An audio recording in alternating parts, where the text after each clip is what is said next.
This one is essentially a speed reading game disguised as a full contact sprint through a cramped little grocery store, and it might be one of the simplest premises this channel has ever run with.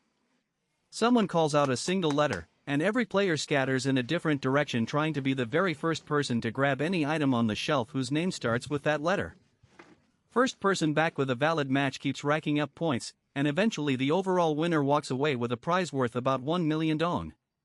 That is the entire rulebook, one letter, one mad scramble, repeat dozens of times in a row. What immediately stands out watching this is just how fast the pace moves.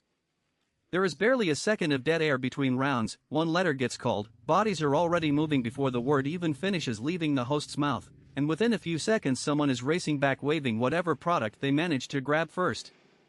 That rapid-fire structure is honestly perfect for short-form video, because there is no slow build-up required. The format itself is basically pre-edited by its own pacing. Something that becomes obvious pretty quickly is how much this game rewards a mental map of the store rather than pure physical speed. The fastest runner does not always win if they freeze up trying to think of a word, while a slower player who already knows exactly which aisle holds their target item can be back at the counter before the faster runner even picks a direction.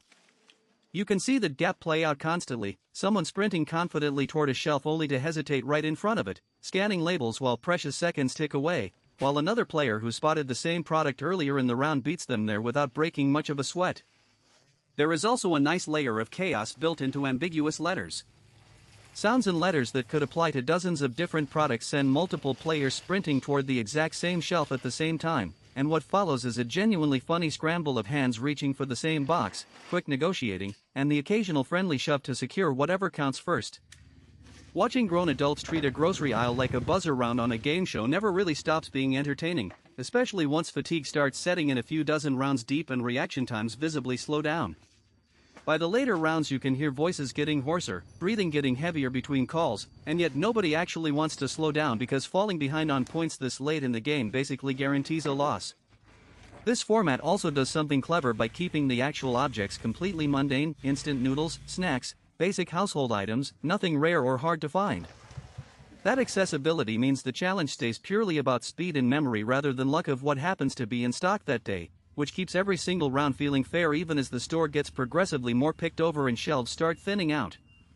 By the time the final tally comes in and a clear winner emerges, what sticks with you is not really any single round but the cumulative exhaustion visible on every player's face, the kind of tired that only comes from repeatedly sprinting through the same aisles dozens of times over. It is a low-budget, endlessly repeatable format, and that is exactly why creators keep coming back to variations on the same simple letter-based scavenger hunt again and again.